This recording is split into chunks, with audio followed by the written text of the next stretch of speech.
Livro do profeta Ezequiel, no capítulo 14. Livro do profeta Ezequiel. Vamos fazer a leitura bíblica na versão da NVI.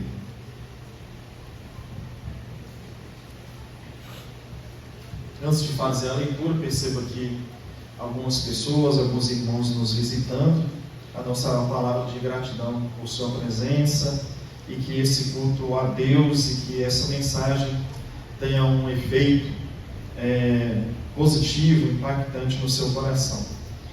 Ezequiel capítulo 14, o texto bíblico diz assim: algumas das autoridades de Israel vieram e se sentaram diante de mim. Então o Senhor me falou: filho do homem, estes homens erguem ídolos. Onde, irmãos? Em seus corações, e puseram tropeços ímpios diante de si. Devo deixar que me consultem? Ora, diga-lhes: assim diz o soberano, o Senhor: quando qualquer israelita erguer ídolos, aonde, irmãos? Em seu coração, e se puser um tropeço ímpio diante do seu rosto, e depois for consultar um profeta, eu, o Senhor, eu mesmo, responderei a ele conforme a sua idolatria. Isso farei para reconquistar o coração da nação de Israel, que me abandonou em troca de seus ídolos. Por isso, diga à nação de Israel: assim diz o soberano, o Senhor: arrependa-se, desvie-se dos seus ídolos e renuncie a todas as práticas detestáveis. Amém? Deixa eu vir fazer um breve comentário dessa passagem, porque ela apenas vai servir como base para uma caminhada de reflexão posterior. Ezequiel está no cativeiro babilônico, ele é profeta. O texto bíblico diz que alguns dos líderes de Israel e do povo se aproximam dele, se assentam, e o intuito dessas pessoas era consultar Deus por meio do profeta.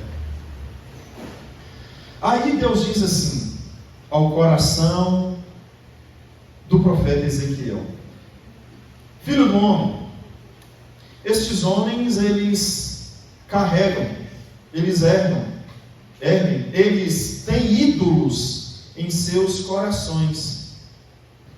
Essas pessoas que vieram lhe consultar carregam os seus deuses nas suas almas, carregam os seus ídolos invisíveis aos olhos humanos, mas eles têm os ídolos aí no coração.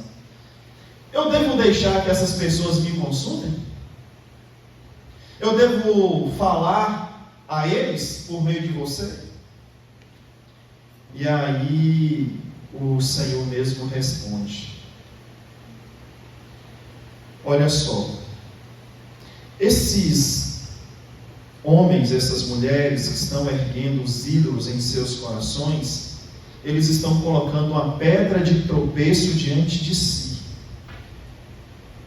E eu vou responder a eles quando eles me consultarem, mas eu vou responder segundo a idolatria deles. Eu vou falar com eles, mas a minha palavra a eles vai ser de arrependimento. A minha palavra a eles não é a palavra que eles querem ouvir, mas é a palavra que eles precisam ouvir diante das práticas detestáveis e idólatras que eles têm vivido. O que eu quero destacar nesse texto é que é nos apresentado aqui um contexto de idolatria. E aí eu quero caminhar com vocês, pensando algumas coisas sobre idolatria essa noite. Primeiro, o que é idolatria? Como a gente pode definir a palavra, a prática idólatra? Bem, segundo o dicionário de língua portuguesa, idolatria é definida da seguinte forma: ação de cultuar ídolos, ou culto às imagens ou a esculturas. Essas esculturas podem ser todo tipo de divindade, de santos, enfim. Essa é a definição do dicionário de língua portuguesa. Vamos agora ao entendimento evangélico de idolatria.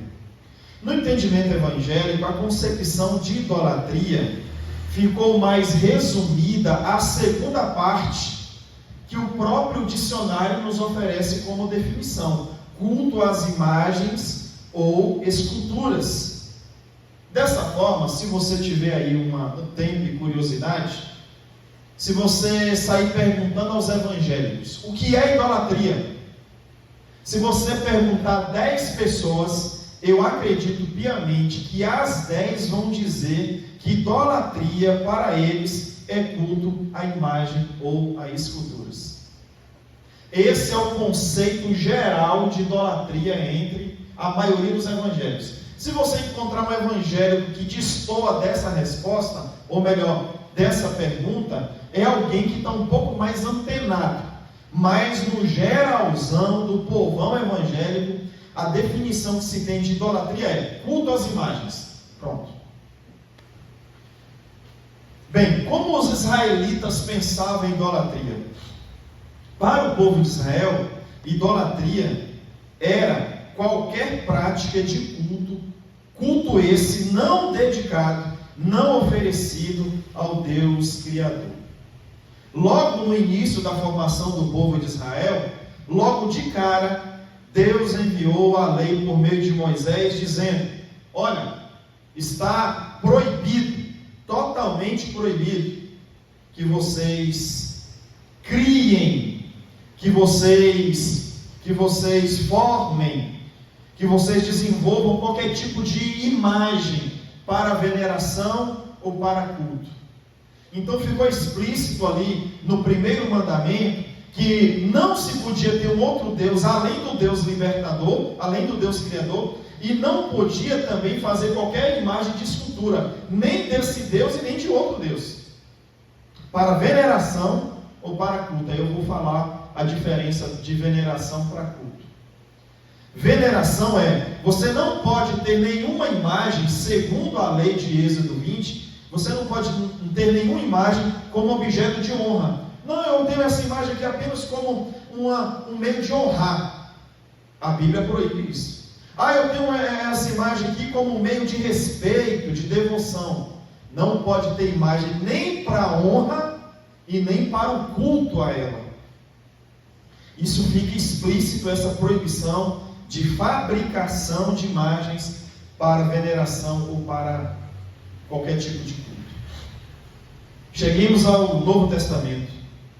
Chegamos ao Novo Testamento e o entendimento de idolatria no Novo Testamento se expande, se amplia. Pois a idolatria no Novo Testamento deixa de ser apenas um culto a imagens, um culto a estátuas, e passa a ser idolatria qualquer coisa visível ou invisível que tome lugar ou a centralidade de Deus nas nossas vidas. Muita gente aqui já sabia mais ou menos dessa resposta. Pastor, idolatria é qualquer coisa que ocupe o lugar de Deus. É isso mesmo. Visível ou invisível. É por isso que eu li o texto de Ezequiel 14. Porque a idolatria que é praticada em Ezequiel 14, denunciada por Deus, não é uma idolatria visível, é uma idolatria invisível. É uma idolatria onde o ídolo e o objeto de adoração está aqui, na alma. Ninguém sabe, mas ali tem um idólatra. Ninguém sabe, mas ali tem uma idólatra. Porque é um tipo de idolatria sutil, é um tipo de idolatria imperceptível aos olhos humanos. Bem, dessa forma, mesmo você fazendo parte de uma igreja evangélica, mesmo você sendo um evangélico e não adepto ao culto a imagens ou qualquer tipo de outra divindade, mesmo os evangélicos não sendo politeístas, mesmo assim, o evangélico pode cair na tentação e cometer o grave pecado da idolatria, levantando ídolos invisíveis em seus corações. Essa noite aqui, por exemplo. Essa noite aqui tem idólatra aqui. Pastor, meu Deus do céu, que denúncia terrível é essa? É. E você vai concordar comigo. Porque mesmo pessoas fazendo parte de igrejas evangélicas, eles podem prestar cultos a outros tipos de ídolo. Interessante que a igreja evangélica, durante muito tempo e ainda hoje, foi muito crítica aos católicos. Porque o católico tem o santo fulano, porque o católico tem o santo beltrano, mas nós também carregamos os nossos santos e às vezes sem saber. Às vezes carregamos as nossas imagens e às vezes a gente não nota, porque a gente resumiu idolatria como culto a imagens, como culto a estátuas, como culto a ídolos, e a gente perde a capacidade de enxergar as nossas próprias idolatrias. Inclusive, o pastor que prega aqui essa noite tem as dele. Vou logo escrachar logo, para ninguém se colocar como santinho no pedaço. João Calvino, o grande reformador, ele vai dizer que o coração humano é uma fábrica de ídolos. O coração humano é uma fábrica de ídolos. Pastor, o que isso quer dizer? Isso quer dizer que o coração do ser humano, ele tem uma tendência natural de produzir idolatria. Uma tendência natural. A pessoa sem perceber, às vezes, ou percebendo, o coração humano já se entrega a determinados tipos de culto, a determinadas idolatrias. Nós temos essa tendência inata, a colocar coisas, pessoas e até ideias como objeto da nossa devoção. E esse objeto de devoção, que pode ser coisas, ideias e pessoas, isso começa a rivalizar a centralidade dessa coisa com Deus. Porque a gente diz, não, porque Deus é o centro da minha vida. Mas quando a gente começa a ficar muito obcecado por algumas coisas, aquela coisa, aquela pessoa, aquela ideia acaba rivalizando o centro, o trono da nossa existência com o próprio Deus. A coisa vai ficar um pouco mais séria a partir de agora, porque essa idolatria, ela pode ser definida como uma idolatria moderna e sutil. E eu vou explicar agora por que essa idolatria que eu apresento essa noite, essa idolatria invisível, ela é moderna e sutil. Primeiro, por que ela é moderna? Porque não se trata do culto às divindades primitivas. Por exemplo, Baal, Artemis, que era a Diana para os efésios. Não é um culto a Afrodite e nem um culto a algum tipo de santo, mas ídolos tais como dinheiro, trabalho, poder, sexo, fama, política, bens e objetos, ou ainda até mesmo pessoas. São as nossas idolatrias modernas. O culto já não é mais a Artemis, a Diana, não é mais a Afrodite, não é mais a Baal. Agora o culto é desse tipo de coisa e de outras. É por isso que eu estou falando que aqui nessa noite tem algum idólatra. Quem não cultua o dinheiro, cultua o trabalho, cultua o poder, cultua o sexo, cultua a fama. Alguns recentemente cultuam a política e políticos. Alguns cultuam bens, objetos, pessoas, ideias e, pasmem, até a igreja. Gente que a igreja se tornou um ídolo.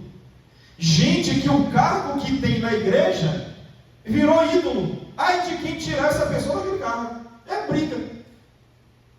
Por quê? Porque é o Deusinho, é o Baalzinho dele, é o Baalzinho dela. Vamos caminhar. Por que essa adoração ela é sutil? Porque ela é quase imperceptível. Imperceptível. Porque a gente só focou, como diz na grama alheia, A gente só olhou para a religião do outro. A gente só condenou a religião do outro. E a gente perdeu a capacidade de entender que nós também temos as nossas idolatrias. Ela é sutil, porque essa idolatria, ela é vestida e transvestida de algo que é aparentemente bom e legítimo. Você quer ver um exemplo aqui? O trabalho. O camarada que é viciado no trabalho, sai de casa às 5 horas da manhã e chega às 11 da noite. Aí a mulher vai reclamar.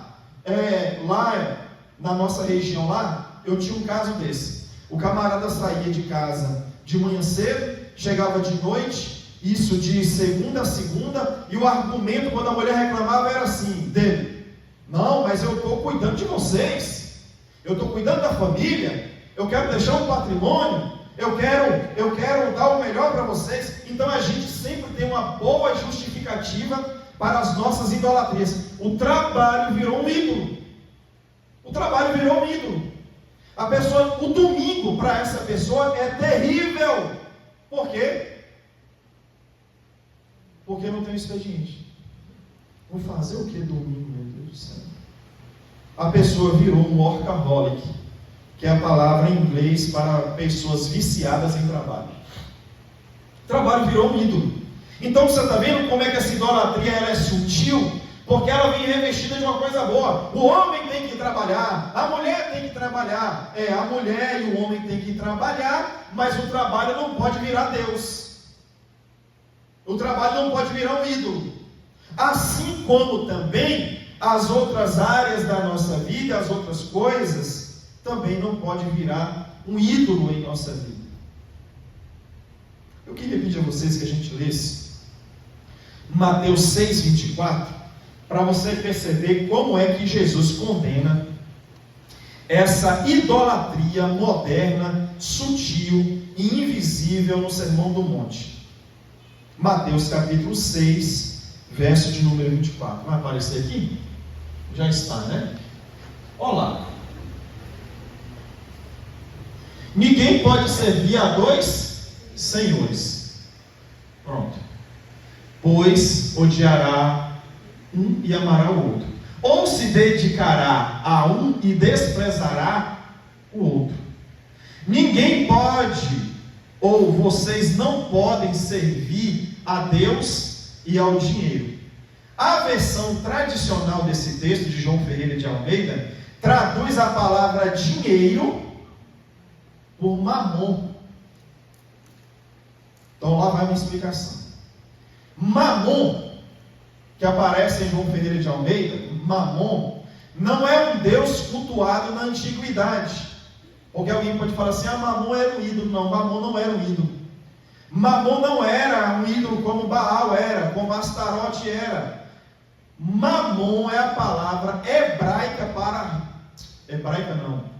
aramaica. Mamon é a palavra aramaica para riquezas. O que eu acho interessante aqui é que Mamon é colocado como um senhor. Ninguém pode servir a dois. Então, o primeiro senhor é Deus, e o segundo senhor é as riquezas, é Mamon. Então, o que Jesus faz? Ele personifica a riqueza, dizendo que a riqueza, dependendo do jeito que a gente lida com ela, a gente transforma a riqueza em um Deus, Mamon. A depender do jeito que você lida com o dinheiro deixa de ser dinheiro e vira Mamon, um senhor. Quando é que Mamon vira, ou quando o dinheiro vira Mamon e o dinheiro vira senhor, objeto de idolatria? Não é quando a gente possui dinheiro, mas é quando o dinheiro nos possui. Pastor Hernandes diz que o dinheiro é um ótimo servo, mas é um péssimo patrão. Então, o que ocorre é que, a depender da forma que a gente lida com as coisas, a depender da forma que a gente lida com qualquer situação, dinheiro ou outra coisa, a gente eleva essa coisa ao patamar de Deus. Vamos citar mais uma vez para deixar tudo muito bem explicado. A depender da forma que você lida com o trabalho, ele deixa de ser só trabalho e vira ídolo. A depender da forma que você lida com o poder, um patrão, um pastor, alguém que exerce influência, isso deixa de ser apenas o exercício de liderança para ser ídolo. Às vezes a gente fica admirado com os nossos políticos, né? Rapaz, fulano entrou na política para ser prefeito e vai gastar 50 milhões. Essa pessoa não consegue recuperar esse dinheiro com o salário de prefeito. O vereador entrou na política e gastou 2 milhões. Não consegue, no mandato de 4 anos, recuperar esse dinheiro. Por que investe tanto? Renato, já sei, é a vontade de servir o povo. Larga de tu ser besta, que não é isso não. É o poder. Às vezes a intenção nem é a corrupção, Ed. Às vezes a intenção nem é a corrupção, mas é se manter no cargo, porque o poder virou um ídolo. A pessoa quer continuar indo para o Senado, quer continuar indo para a Câmara, a pessoa quer continuar indo para a Prefeitura, porque o poder se tornou objeto de ganância. A depender da forma que a gente lida com a beleza, a estética, a forma que a gente lida com a fama, agora com redes sociais, busca de seguidores, a depender de como você lida com a política, a depender da forma que você lida com os seus bens, isso deixa de ser só bens, isso deixa de ser só política, isso deixa de ser apenas busca por reconhecimento e aí se transforma em ídolo e idolatria em nossas vidas. Uma pergunta: como é que você tem lidado com essas coisas?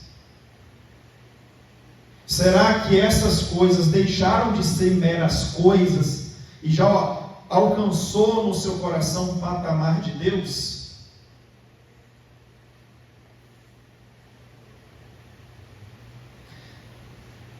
Colossenses 3,5, por favor. Portanto, façam morrer tudo. Opa, não filmou isso não, né? Portanto, façam morrer tudo o que pertence à natureza terrena de vocês: imoralidade sexual, impureza, paixão, desejos maus e a cobiça, que é idolatria. As demais versões traduzem a palavra cobiça por ganância e avareza. Aí Paulo está dizendo: a ganância é idolatria. A avareza, que é esse desejo de querer sempre mais, é o avarento, ganancioso, murrinha, mão de vaca, que não consegue ser generoso e que além de querer sempre juntar mais, não compartilha o que tem. Paulo vai dizer que isso é idolatria. Agora lá vai uma outra pancada. A gente gosta muito de julgar o destino eterno das pessoas. Isso é fato. Isso é fato. Morre alguém de uma religião X, que cultuava algumas imagens, né? E até estátuas. Aí os evangélicos, né? Um pouco mais ali, duro e tudo mais, aí já chega logo julgando. Não foi para o céu não, né? Era devoto de fulano de tal. Não foi para o céu não, né? Porque era idólatra. Bonito. Aí vai ter que levantar ele, né? Aí no dia que morre um crente, que a vida toda foi idólatra do dinheiro, o pastor tem que dizer que foi para o céu. E ai de quem pensar o contrário. Não, mas fulano de tal estava na igreja a vida toda. Mas o ídolo dele não era Maria, não era José, não era Bastião, não era Santa Luzia. O ídolo dele era o dinheiro. Foi para o céu. E por que o outro também não pode ir? Me diga. Sabe o que é isso? É a nossa hipocrisia. Então nenhum dos dois foi. Então nenhum dos dois foram. Ou os dois foram. Aí você que vai dizer. O cidadão, a cidadã, a vida toda foi viciado no trabalho. O menino não tinha pai. Ausente. Mas aqui a gente diz, foi para o céu, meus irmãos. Será que foi?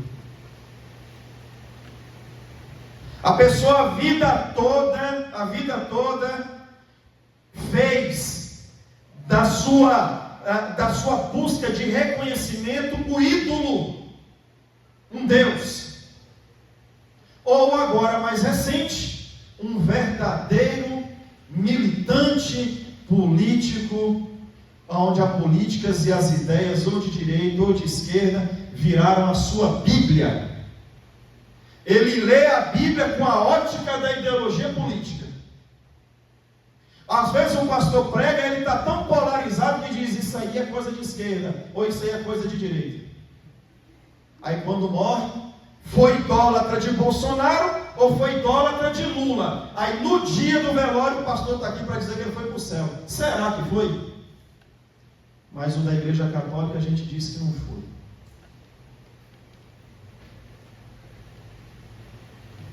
Ao invés de você ficar olhando para o vizinho, olha para o seu cercadinho, irmão. É por isso que eu estou falando. Aqui tem idólatra. Eu não sei de quem e de quê, mas tem. Um dia eu preguei essa mensagem, ou não foi essa, porque essa foi feita hoje, mas eu falei de coisas parecidas. E uma irmã me questionou, pastor, e como saber que alguma coisa na nossa vida está virando ídolo? Porque a gente pode confundir. A gente pode simplesmente dizer que a gente gosta daquilo, e o gostar já passou dos limites. A gente pode simplesmente dizer que é dedicação, mas a dedicação já pode ter passado dos limites. Então, como é que a gente chega à identificação? Olha, isso aqui na minha vida deixou de ser uma coisa comum e natural e elevou o patamar de mamon. Como é que a gente descobre? Vamos lá, vou te dar umas pistas e aí você vai avaliar o coração.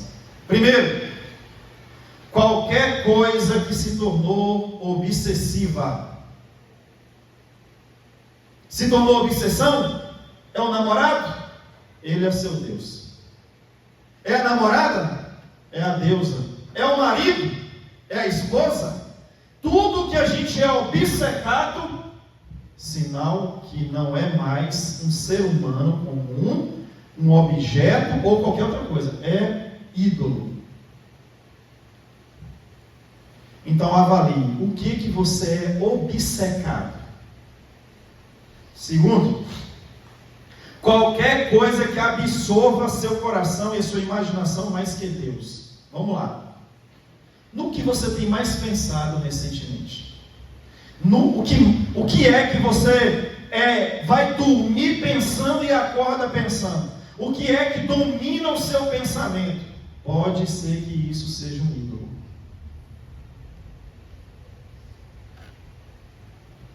Qualquer coisa considerada como a nossa fonte de verdadeira alegria, satisfação e propósito. O que é que você diz assim? Olha, isso aqui é a minha fonte de alegria, isso aqui é meu propósito de vida. Se não é Deus, é ídolo. Porque só Deus é a nossa verdadeira fonte de alegria e só Deus é o nosso propósito maior. Alguma coisa está se tornando uma fonte de alegria que supera Deus ou o propósito de vida, ídolo. Ei, qualquer coisa que te controla. E aqui vai uma dicasinha. Vício é idolatria. Você é viciado em quê? O que é em que você é viciado? Então, o vício denuncia o ídolo. O vício denuncia Mamon. O vício denuncia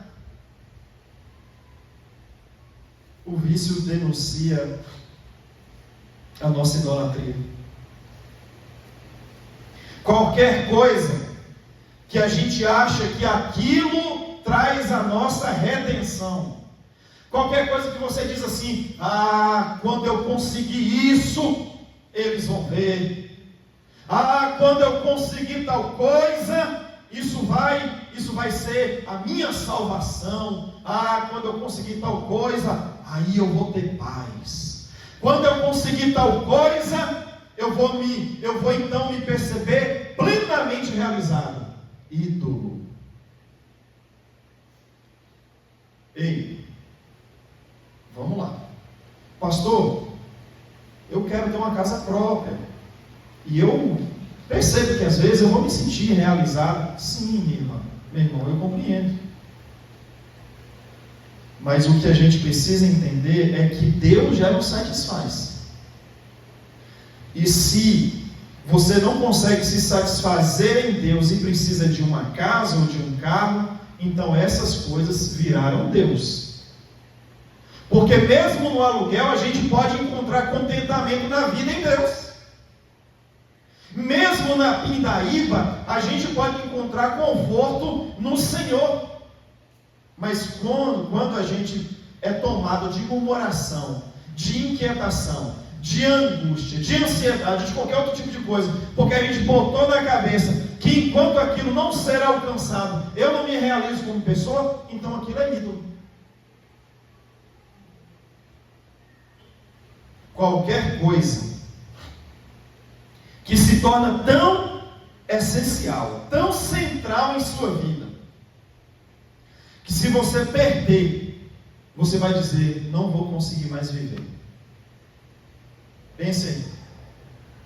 Qualquer coisa na vida que se você dizer assim: se eu perder isso, eu não vou conseguir mais viver, é Deus. Isso é Deus. Isso é Baal. Isso é Mamon. Inclusive, passou o Setembro Amarelo. Quantas pessoas cometem suicídio depois de uma perda financeira? Sabe por quê? Porque aquela fazenda, aquela empresa, porque aquele dinheiro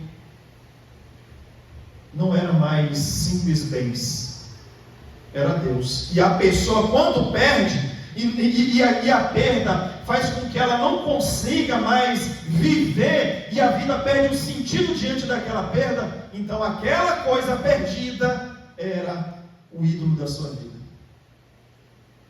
A gente não consegue viver sem Deus, mas a gente consegue viver sem qualquer outra coisa.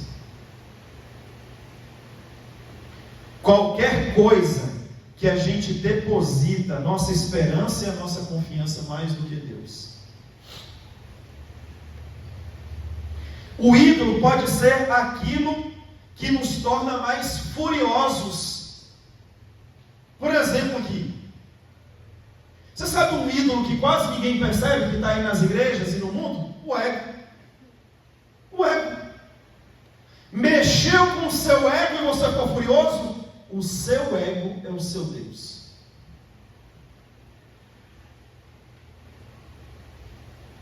Por exemplo, você queria ser honrado a determinada... Pastor tem um pouco disso, viu? Político, padre, às vezes lideranças que gostariam de ser tratadas, honradas e tudo mais, e aí quando às vezes passa por uma questão que aparentemente se apresenta como humilhante, pronto, o mundo acabou. É porque o ego é grande. Quanto maior o ego, maior a queda. Aquilo que deixa você furioso pode ser um Deus. Aquilo que lhe deixa mais ansioso pode ser um ídolo. Aquilo que lhe deixa mais desanimado. Diante disso, o primeiro mandamento continua a nos despertar. E qual é o primeiro mandamento? Êxodo capítulo 20, verso 3. Não terás outros deuses diante de mim. Que Deus nos abençoe. Amém. E que a gente pare de olhar para a igreja católica apenas como idólatra e olhe para a igreja evangélica. Porque sim, as igrejas evangélicas estão cheias de idólatras. E a gente precisa chegar diante de Deus e dizer: Senhor,